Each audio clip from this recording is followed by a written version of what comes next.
আমাদের খাওয়া দাওয়া শেষ, আমরা এখন আরেকটু ঘুরবো।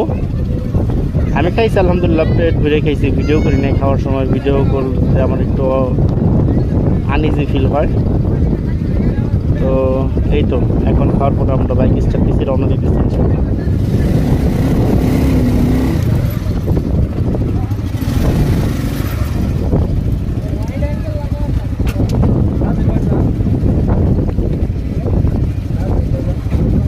এই যে করি